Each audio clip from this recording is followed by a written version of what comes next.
All right, I think we'll go ahead and get started. I know that we have some other folks that will be logging in and joining us soon, but we want to go ahead and get started to be respectful of everyone's time. My name is John Bass. I'm the Chief Operating Officer with AESA. And I'm very pleased to have you with us today as we continue our webinar e-classrooms, as we continue learning from each other. That's one of the things that I've really enjoyed about AESA, and I spent 20 years at an ESC in Texas. I remember how much I learned from AESA and from other agencies.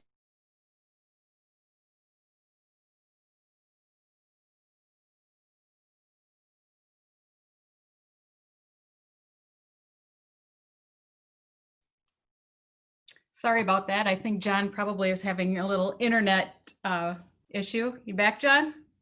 Can you hear me now again? Okay, I knew that was going to happen. I said right before we got started, I lose internet between 1 and 1:02 every day, just for a short amount of time. It's like clockwork. And so I don't know how far I got along with that, but what I was saying was we learned so much from each other. And that's what we're going to continue doing today is our membership. We really learn from each other. And it's something that these e-classrooms were designed to be able to do, these webinars that you generally have once a week, or to be able to use expertise that we have with our members and share it with other members. Today, we have one of our agency members from Minnesota, Sourcewell. We have a couple of folks with us today. We have Lynn Lammers, an educational implementation specialist, and also Holly Nichols, the national client manager of Sourcewell Technology. Very glad to have you with us. We're glad to have those online with us as well. And we think we'll have a few more join us as well as we go through here. But at this time, Lynn, let me turn it over to you and let's learn about research-based practices to improve math outcomes. I mentioned I'm a former math teacher, so I'm anxious to see what I can learn today. So Lynn, I'll turn it over to you. We'll see what you think of this, John. Thank you so much. And I just want to sort of offer a brief explanation if it looks to you like I'm trying to shoot some spooky movie or something with this weird lighting. Our local electric company decided right now would be a good time to cut our power and redo the lines. And so I am in my little office with a tiny little lamp and running on battery and hotspot. So that's why I look a little strange. Let me just get ready to share my screen and get that PowerPoint pulled up. All right, and here we go. So thank you so much for joining me this afternoon. We're going to talk a little bit about research-based practice that'll improve math outcomes. And you know, I have to say before we start, there's a lot of good information out there and actually a lot of good things teachers are already doing. So there's really only so much we can cover in an hour. I'm going to focus on actually kind of doing some myth busting. So looking at some commonly held beliefs in classrooms today about what are really some ineffective practices that there just isn't the research out there to support. So as John mentioned, my name is Lynn Lammers and I'm in Minnesota. This is my background, just so you have an idea. I was a classroom teacher for 20 years and then became the district math coordinator in that same district. And then I had a little stint with a national assessment company where I was traveling around the country, consulting with school districts on their data. And now I am an implementation specialist at Sourcewell Technology. So we are a division of Sourcewell. We are an ed tech company. We provide technology solutions to K-12 schools. And the main product that I work on is called Spring Math. So given my love, my passion about math education, I'm really excited. I feel really fortunate to work on this. It's a product that was designed by Dr. Amanda Vanderheyden. You may be familiar with her. She's a prolific author and researcher. She's a frequent keynote speaker. And Spring Math was designed to be a comprehensive multi-tiered system of solution, multi-tiered system of support for an entire school. So we have brief screeners that help you decide if you have a class-wide need or an individual need. And then we actually give you the class-wide intervention protocols or the individual intervention protocols and follow it up with weekly progress monitoring. So it's very data-driven, and you're able to see what your next steps are. It does a great job of taking the guesswork out of math. So if you're interested in learning more about Spring Math, you can see our website on the screen. I will share my email at the end of the presentation. And I do have my colleague, Holly Nichols, on the line as well, and she's monitoring chat for me. So you can always reach out to Holly as well. So why do we need to spend time talking about how best to teach math? This is actually a quote from one of Amanda's papers. She likes to talk about proficiency in math really being a gift that we can give to our students. It's a socially meaningful action. We are past the days where we look at math as kind of an option. You know, we used to think, oh, you can either do math or you can't do math, or well, not everybody needs math, so it's okay if you're not good at it. But we know now that everybody needs some level of proficiency in math. And if we don't get our students there, there are really a lot of doorways that close to them. And in fact, we know that greater success in math is tied to success in your later life, earning more, making good decisions about your health. So it really is tied to just living a good life. And yet, we also know from NAEP data that across the country, we are not getting the majority of our students to a basic level of proficiency in math. And this is a snapshot of 2017 data, but I'm sure you're all familiar with NAEP data. And you know that that's true pretty much every year. We've really just kind of flattened out. So it's really important that we understand how children learn math, and we understand how we as educators can support that learning process. So I'm going to draw a parallel to reading for a minute here, if you'll permit me. If you've been in education for a while, you are familiar with the reading wars. And this is the debate that's been raging at least since the 90s about how do we best teach children how to read? Is it phonics or is it whole language? And there is a large body of evidence out there that says it's phonics. And in fact, the National Reading Panel report said explicit instruction in phonics is the way to go. But teachers thought phonics instruction was boring, it was mechanical, it would get students to hate reading. So whole language was born. And we thought that if we just surround children with text, they're just going to magically learn to read. And there's no evidence of that. There's no science to back it up. And so, but at the same time, all of these curriculum materials were developed around whole language, and districts went all in on whole language. I remember my district going that way to the point where they actually pulled phonics books out of the first grade classrooms, and we had some first grade teachers hiding them because there were some teachers that said, no, I know phonics works, I'm not giving up my phonics books. But that has been the argument all along, right? And just now, what we're calling the science of reading is coming to the forefront. More and more people are becoming aware of that and this body of research. And so gradually teachers, districts, even states are embracing it.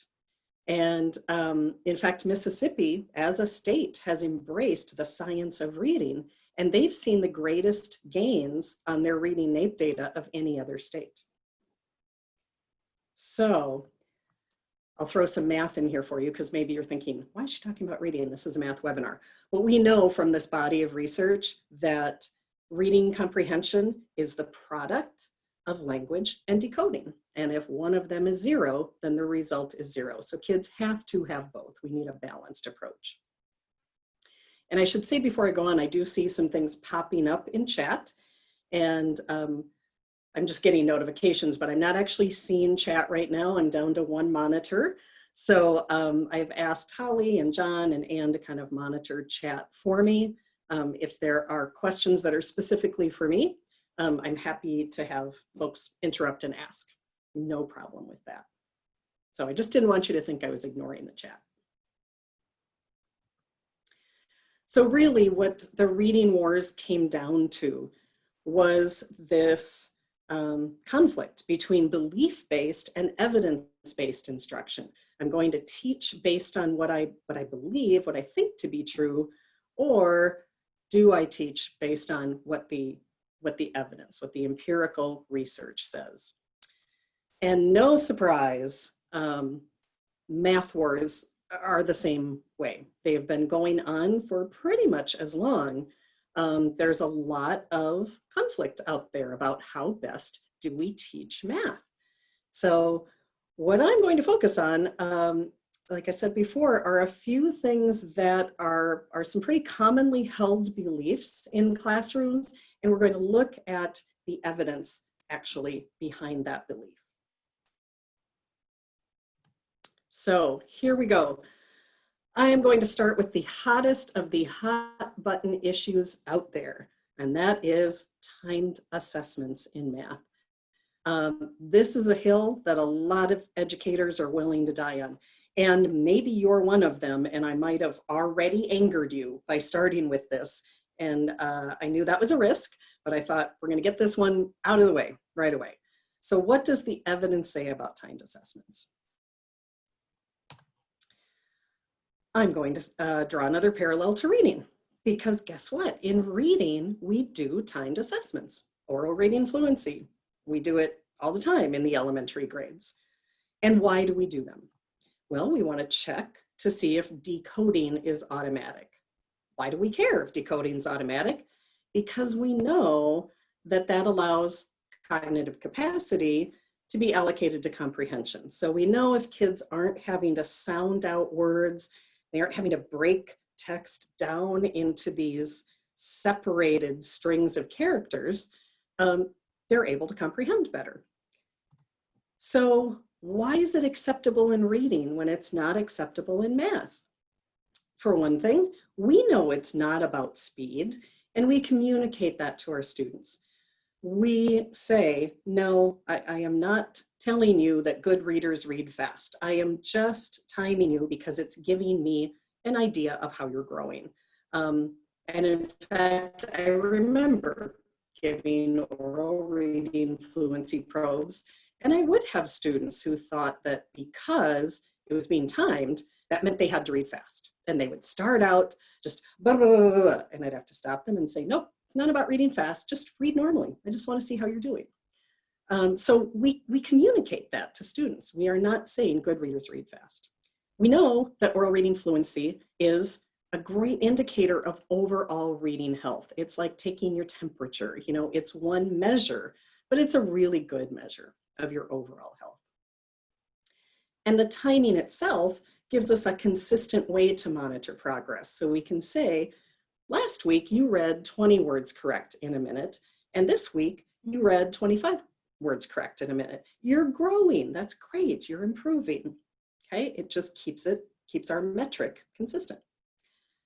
And we also, as teachers of reading, know it's not the entirety of our program. We know we are also working on comprehension and vocabulary and reading rich texts and loving language and loving reading. We know it's just one piece of the puzzle, right? So it all just kind of fits. But when it comes to timed math assessments, first of all, why would we want to do it? Well, for one, we want to check for automaticity in foundational skills. Why do we care about that? Same reason. When kids have those foundational skills fluent, when they are automatic with them, it relieves cognitive load, which means they are more able to work on complex problems. And I'm sure you've seen students struggling with multi-step problems, word problems, you know, whatever, and they get so hung up on maybe just trying to figure out the basic facts within it that then they just kind of lose the thinking they need to finish off the problem. And it just gets messy. And timing just frankly gives us better information about whether or not kids have mastered a skill. And I'm going to talk a little bit more about that in a minute. But moving kids on before they've reached mastery is a huge problem. We do it a lot, and then guess what? If they haven't mastered it, we end up having to reteach it. So we lose a lot of instructional time either later in that year or beginning of the next year, having to review skills they should have already mastered. And that's just because we moved them on too soon. So why don't we accept timing in math? Well, we believe it causes anxiety, makes kids cry. And I will grant you that. I think it can if it's not done well. And we'll talk more about that in a minute too. And we're also going to look at some research about what causes math anxiety. We believe that it emphasizes speed over thinking, that we are telling students good mathematicians do math fast. You shouldn't have to think about it. You should just be able to do it fast. Well, just like reading, I think it's in how we communicate it. And I don't think we do say that to kids. We know, again, that this is one piece of our math program. And of course, the rest of the time, we want kids talking. We want them working in groups. We want them thinking deeply about math and problem solving and being creative problem solvers. So it's all in how we communicate it. And we think that timing in math communicates that math is all about memorization. All you have to do is just memorize these things, and that's the most important thing in math. But again, if it's just part of your math program, it shouldn't be communicating that. So why do we need the timed assessments? This is a great randomized controlled trial that Amanda and colleagues did. And let me just kind of break this down for you a little bit. So along the bottom, along the x-axis, you see digits correct per 2 minutes. And then we have these 2 dashed lines. And these are dividing: frustrational range, instructional range, and mastery range.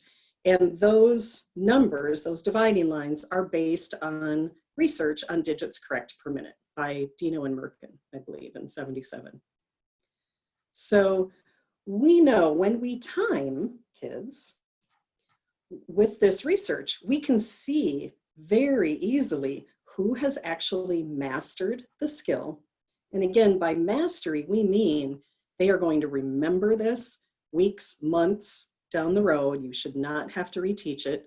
They can apply it to more complex skills. They can apply it to novel problems. They're not forced into thinking this is how I always have to do something. And they're not going to get hung up when they're doing those complex problems. In contrast, students in the frustrational range are probably, guessing their way through things or really kind of struggling to get some of those problems correct.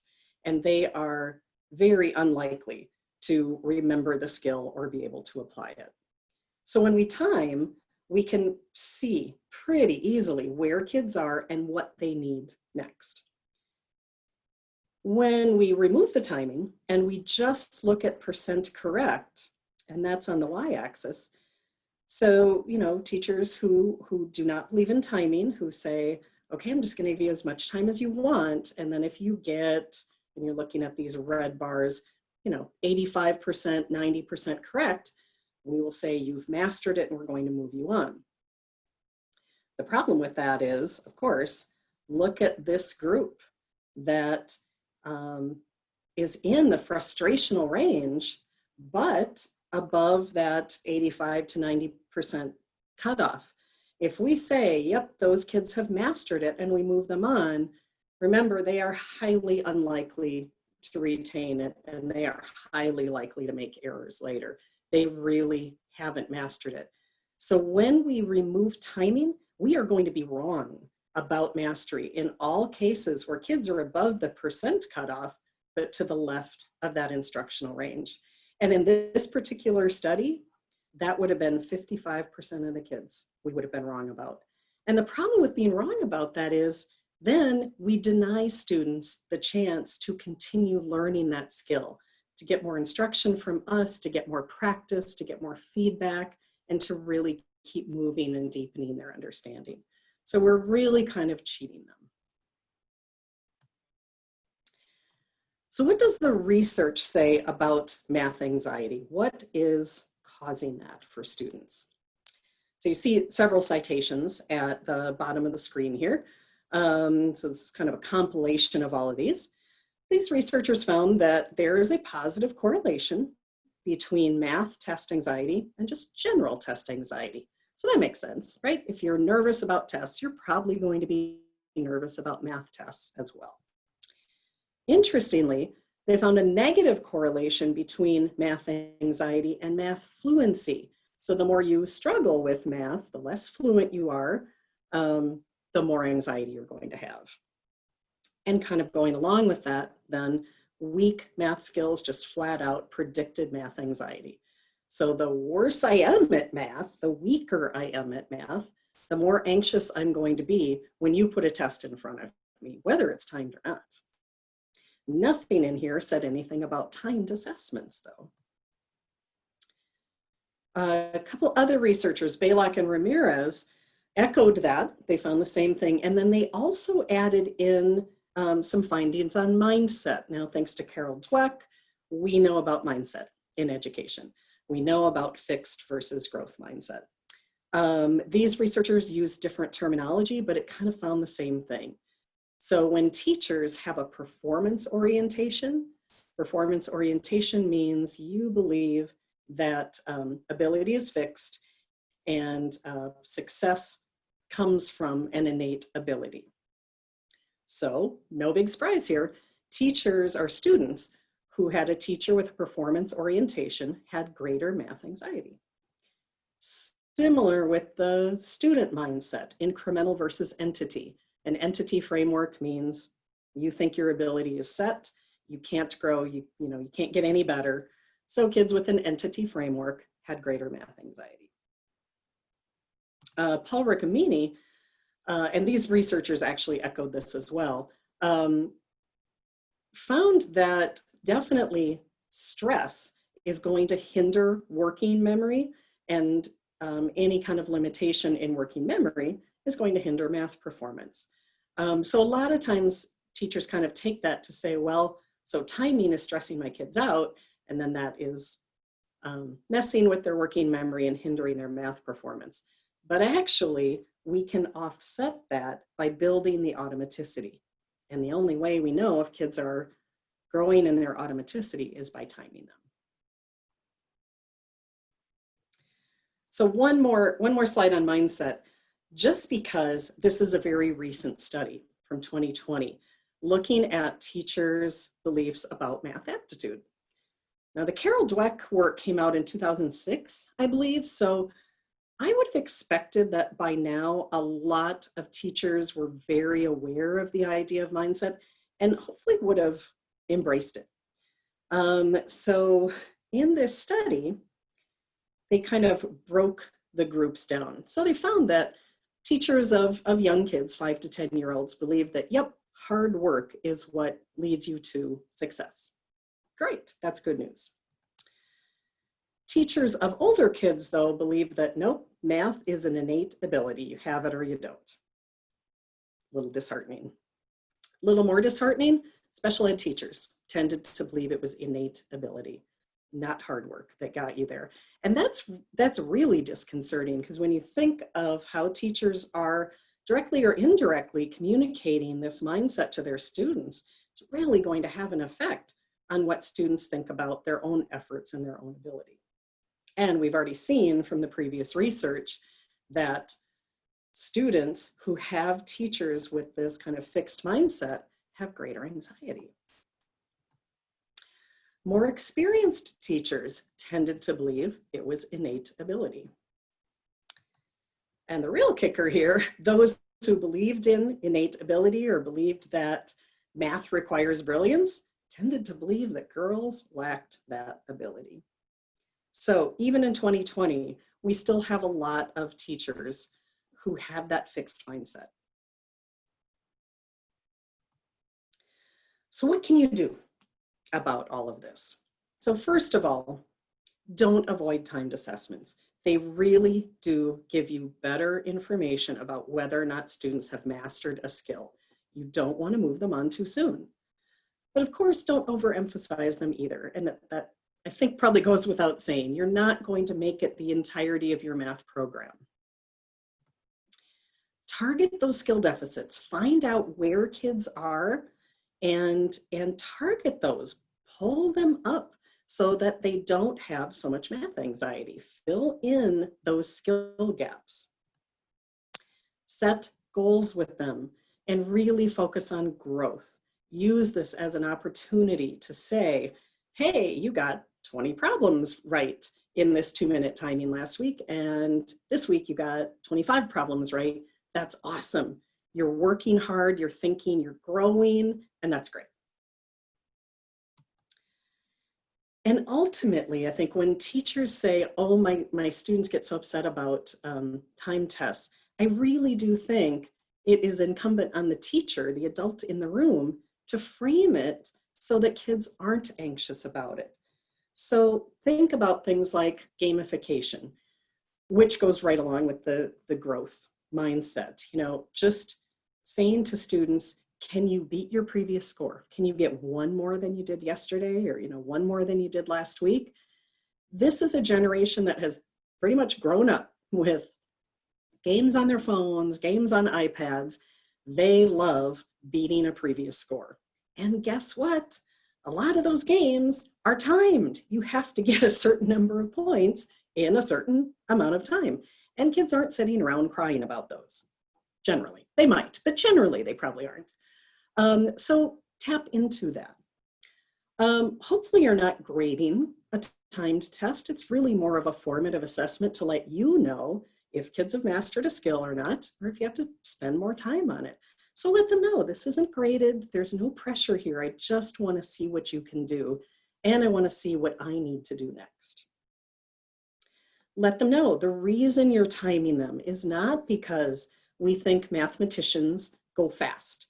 It's because it gives us a consistent metric, like a yardstick. It gives us a consistent way to measure your growth and see how good you're doing. And then finally, really working with kids to give them feedback on their performance, gently correct any errors, but also praise their success, and then giving them a chance to practice again. So this feedback practice loop has been shown actually to remedy anxiety, because it helps them see that mistakes they made don't mean that's it, I can't do it. It just means, okay, this is a chance for me to learn and grow.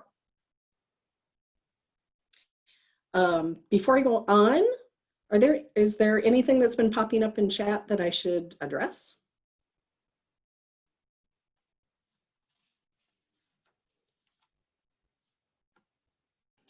No, Lynn. Okay. Have I angered the entire crowd, perhaps? We are going to go on to some less hot button issues, though. Had to get that one out of the way, right out of the gate. And now,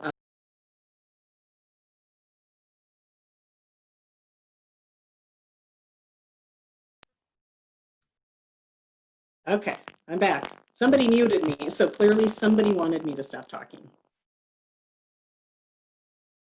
All right, we shall continue. Myth number 2. Conceptual understanding has to come before procedural instructions. You've got to get kids to understand before you ever teach them like that standard algorithm. How did we get there?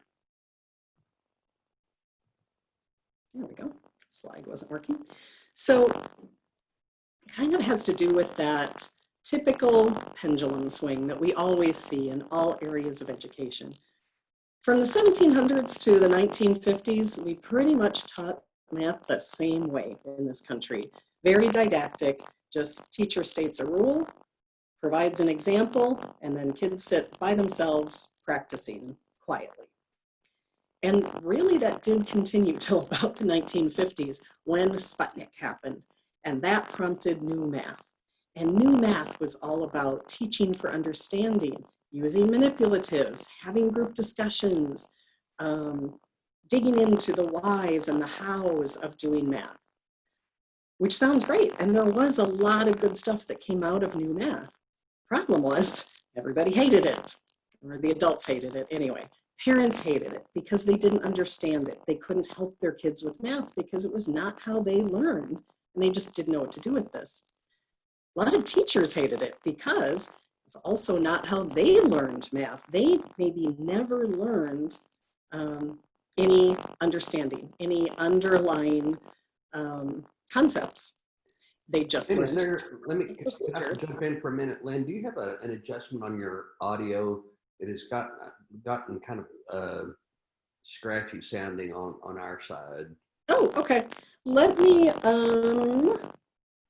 try plugging in some headphones and see if that gets better. Okay, thank you. Yep.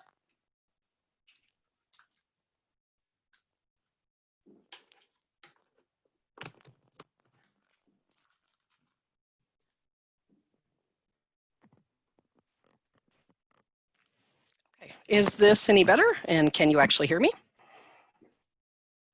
Yes. Okay, interesting. I need to, did it actually improve it? Because your sound is still coming out of my computer. Yes, it is. Okay, headset. Set. Let's do that. Okay, we'll give that a shot. Okay, so with new math, like I said, lots of teaching for understanding, some really good stuff, but teachers and parents hated it. Teachers didn't like how noisy it was. Now kids were discussing math and instead of just sitting quietly and doing problems. So in the 70s and 80s, we kind of got into a back to basics movement.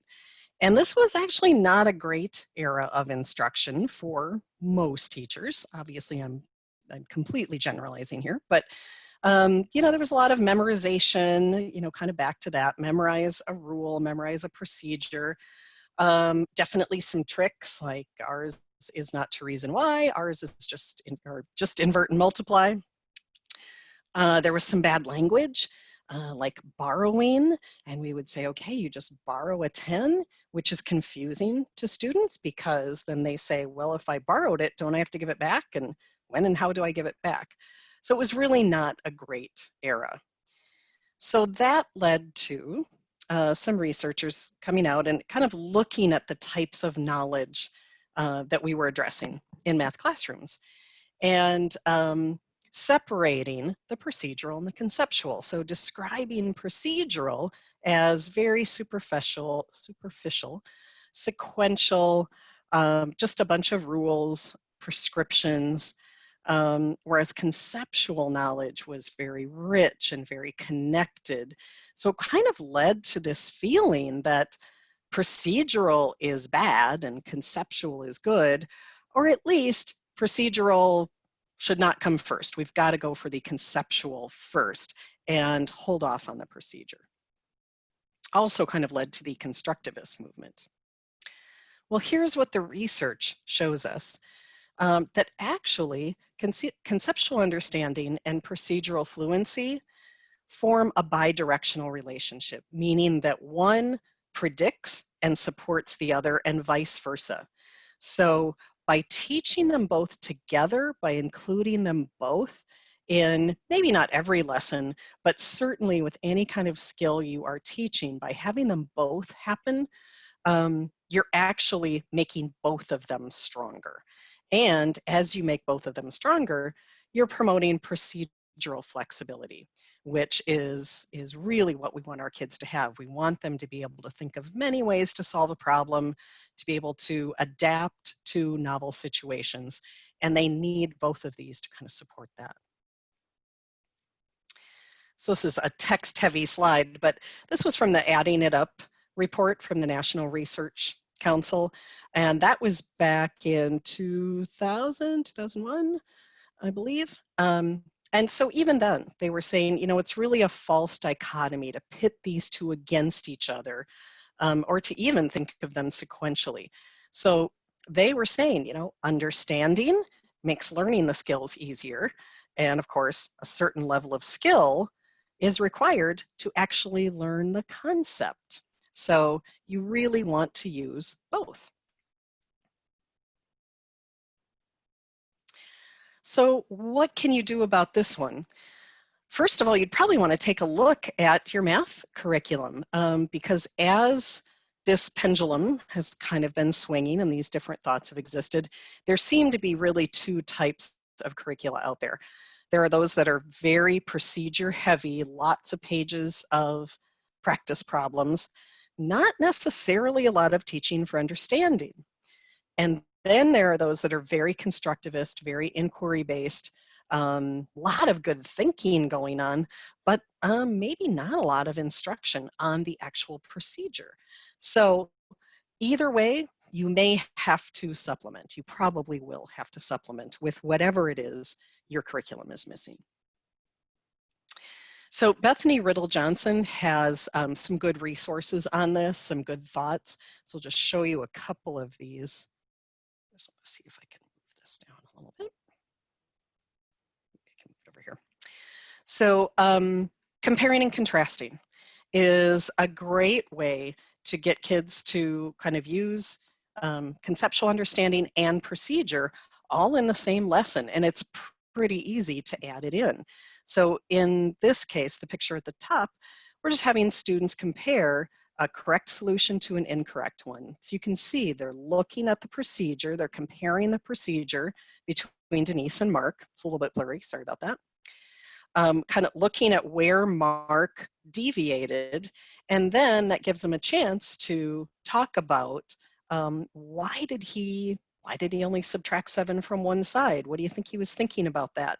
And how did it affect the rest of the problem? And why was that not the right thing to do?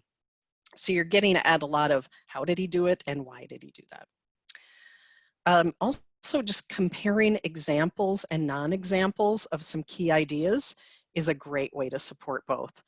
So I've got a picture of a Freyer model here in the lower right-hand corner. You're probably familiar with Freyer model. We use that a lot for vocabulary development. And you wouldn't have to do that whole thing, but at least you see the examples and non-examples.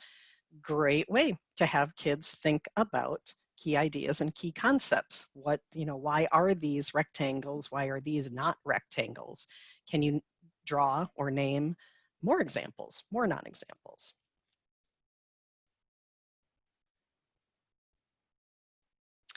Another pretty easy to implement solution for bringing in conceptual and procedural into a lesson is just self-explaining.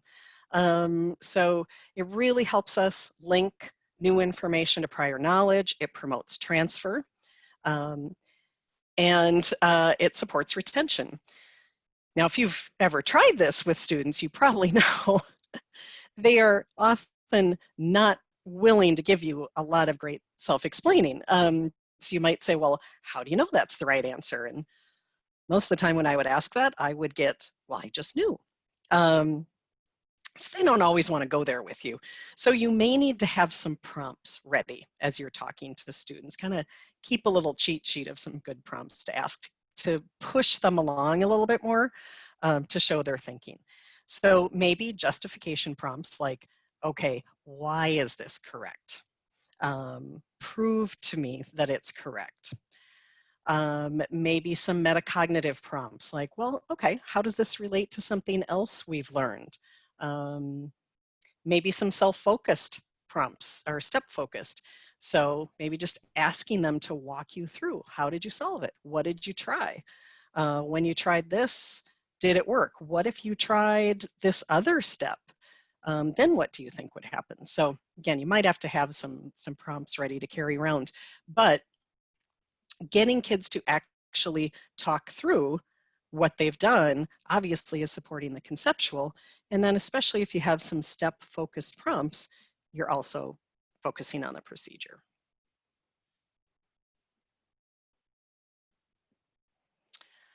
All right, myth number 3. Explicit instruction is only for struggling learners. I would never use explicit instruction with my entire class because that's going to bore them. It's too simple. It's whatever the excuse might be. So first of all, let's talk about what explicit instruction is. Because a lot of the times people think, when you say explicit instruction, they think it means didactic lecture, where teachers at the front of the room standing and delivering, students have no input, and then they're sent off with some practice problems, and that's it. And that's not what explicit instruction is. It actually starts with clearly identified goals and success criteria, so students know what they are setting out to achieve, they know where they're going, and they know how to know when they got there. It definitely has some modeling by the teacher, but there's also input from the students while the teacher is modeling. It's not a lecture. There's plenty of time for students to practice. The students get feedback, timely feedback from the teacher as they're practicing. And we wrap the lesson up by summarizing the main points, kind of tying it back to those goals and the success criteria. So that's what we mean by explicit instruction. And this is just good stuff. It's just good teaching. And interestingly, there is quite the body of research out there that says explicit instruction is the most effective math instructional practice. And again, not just for struggling learners, but for all of them. And you see John Hattie on the list here. If you're not familiar with Hattie's work, his first book, because he has a few now, was called Visible Learning. And his was a meta-analysis. So he did a synthesis of, I think, 1,200 meta-analyses looking at impacts on student learning. And he created this barometer. I love visuals, so I think it's fun having that barometer throughout the book to kind of help you see with each of these practices he looked at, was it falling in desired effects? Is it something that is going to actually help kids or maybe even harm kids? So as he was looking at all of these, he found that 0.4 effect size was about average. So that represented about a year's worth of growth. So anything over a 0.4 is where you want to be. You want to be using those practices and stop using the ones, or use them less, that are below a 0.4. So he found that explicit instruction had an effect size of 0.59. So it's definitely in that desired effects range. If the opposite of explicit instruction is inquiry-based teaching, which it kind of is, that had an effect size of 0.31. So just kind of general, like, you know, it did not have a strong effect on kids' learning.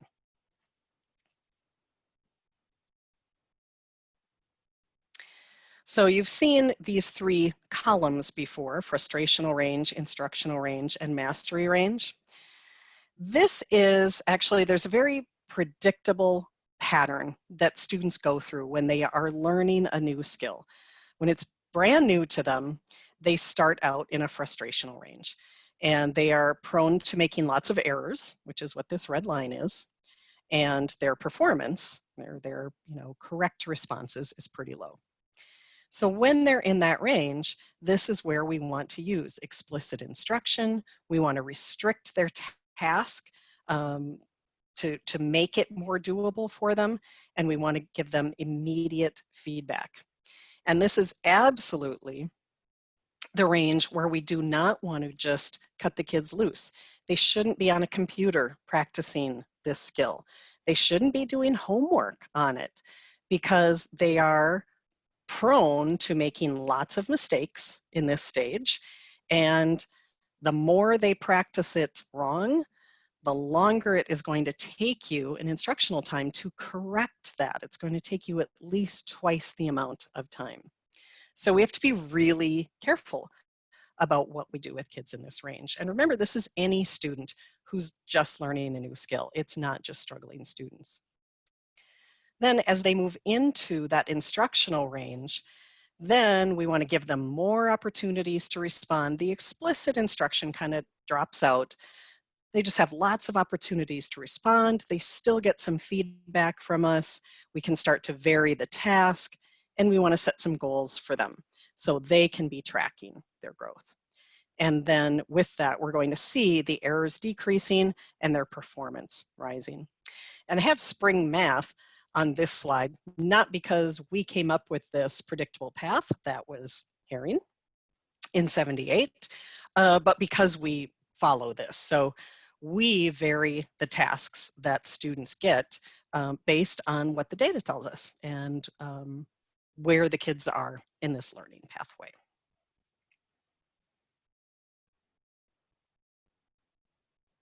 So explicit instruction, again, it is especially effective for students with math difficulties, definitely more so than discovery-oriented approaches. Those are not effective with kids who struggle with math. We definitely need explicit instruction for them. But guess what? It's also important for what we call typically performing students.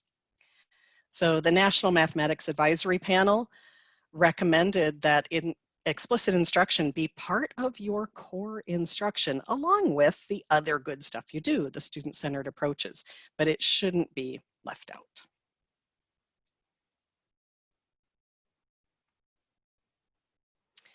So when you are, kind of looking at lessons and sort of evaluating them, again, you could start by evaluating your core curriculum and saying, is this built with explicit instruction, or do I maybe need to supplement? So remember that you want to start with teacher modeling, and that's got to be clear and consistent, needs to be unambiguous language, no more borrowing. We were talking about regrouping. And notice this also involves think alouds. So you're not just modeling a procedure, but you are also modeling your thinking for students. And you're involving students in this modeling. You need to be getting their feedback so you know when it's time to be done modeling and move them on to guided practice. So then when they're practicing, ideally you're going to sequence the problem difficulty for them. It's kind of like having training wheels on a bike and then taking them off. So you start them out with some easier problems and then you gradually raise them in complexity. As they are working either on their own or with a partner or in a group, ideally you are walking around with some verbal prompts to kind of keep them going. And it's really a good idea to try only asking questions when you go to them, because we know kids get used to, oh, teacher comes around, teacher will give me the answer. And if they start to get used to us only asking them questions, they know that they're going to have to keep thinking and keep working. So you would start with assessing questions, which are really just designed to kind of pull out from them what they've tried and what they're thinking. So it would be questions like, tell me what you've tried so far. What do you think about this? Can you explain this to your partner? That sort of thing. And then advancing questions, you'd move on to those once you have a feeling that kids kind of understand what they're doing, but you want to keep their thinking going. So you might ask, okay, so this is how you solved it. Will that always work? Can you think of a time it will or will not? Go after that. How does this relate to something else that we've learned? Can you connect it to this other thing? So something to just kind of keep their thinking going. And of course, that sort of ties in with the feedback, but specifically when we're looking at feedback, when you do notice that students have made an error, of course, you want to use positive language to correct the error, and you want to be specific to it. So, and of course, there's all sorts of research out there about feedback and good feedback. Just putting a sticker on a paper or saying, good job, is not great feedback, right? So we want to say, hey, you did a great job on this problem. You regrouped your 10s into your 1s, but you know what? You've kind of forgot to make that notation on your 1s, so that's what threw off your answer in the 1s place. So you give them positive, specific feedback, and then you give them another chance to practice right away while you're there, and then more feedback if necessary, and then they keep going. So those are kind of the key elements of explicit instruction. So we have taken a look at really just 3 effective practices. If we had more time, we could probably look at even more, because like I said at the beginning, there's a lot of good stuff out there, so it was kind of tough to pare it down, really. So we've looked at timed assessments. Really key to finding out if kids have mastered a skill or not. All three of these are pretty easy to implement. The first one maybe being a little tougher, just having to get over that hump of people believing that they're bad. Hopefully I gave you enough ideas to just kind of change thinking about timed assessments and how you might implement them in a classroom. They really are key. Using procedural and conceptual instruction, using that knowledge every day or at least, every week, but not feeling like it has to be completely sequential, that you've got to get kids to conceptual understanding before you ever show them the procedure. Kids are actually going to learn better if you use them both at once. And then explicit instruction for all kids. It's just good practice and it's not a bad thing. You're not being a bad teacher. You're not being a lecturer. You're using good practices. So that is all I have for you today. I have lots of people I work with always tell me like, okay, finish a webinar early. That makes people happy. I feel sort of guilty, like, oh gosh, I didn't fill the hour for them, but I am finishing early. Thank you. Again, my name is Lynn. There is my email address. If you want to reach out about anything, I'd be happy to chat with you. If there are any, if you want to, if we want to open it up to any discussions or if there were things that came in chat, we can do that. Otherwise, I will turn it back to John to wrap up. Let's give a second to Lynn. Thank you very much. Let's give it a second. If others, if you have a question, if you want to unmute and ask it, we've got a fairly small group right now, so feel free to unmute if you have a question.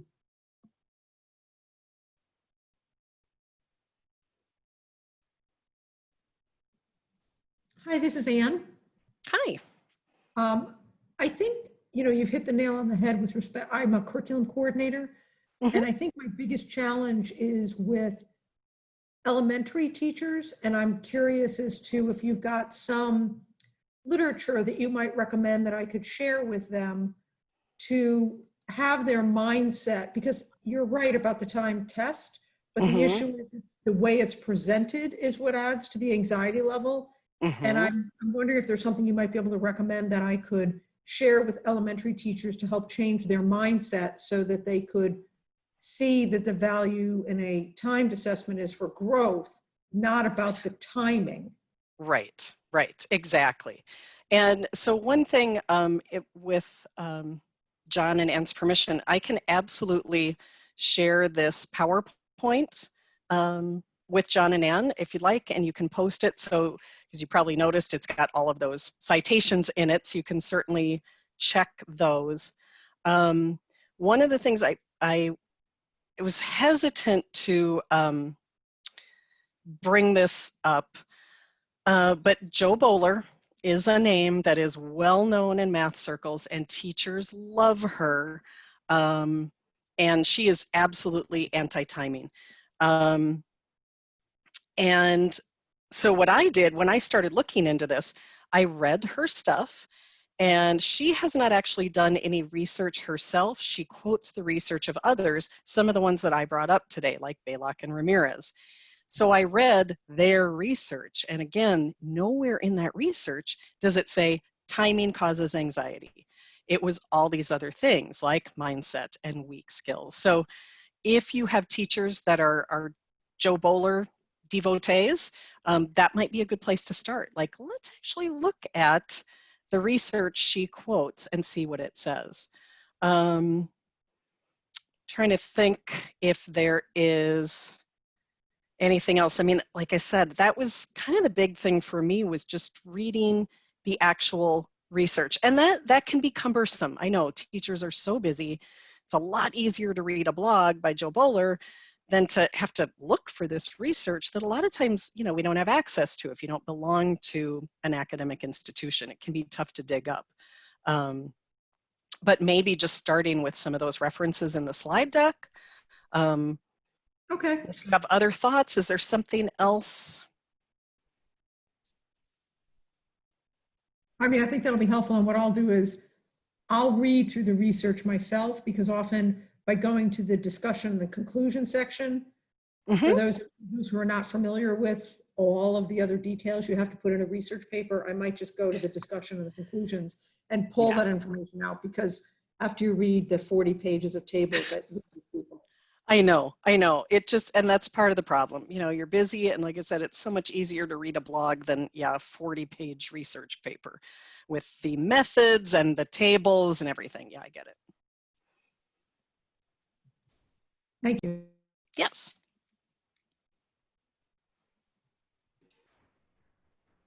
Very good. Well, Lynn, thank you very much. Very informative. We appreciate your willingness to share. We appreciate Sourcewell sharing you with us today to be able to provide some other information to our members. So thank you everyone for being with us, and I hope you can join us again in an upcoming e-classroom, as we have other members that will be sharing and helping each other. But again, thank you, Lynn, and Holly, and Sourcewell. Thank you very much. And anytime AESA can be of service to any of you, please reach out to us. Thank you for joining us today. All right. Thanks so much for having me. Thank you.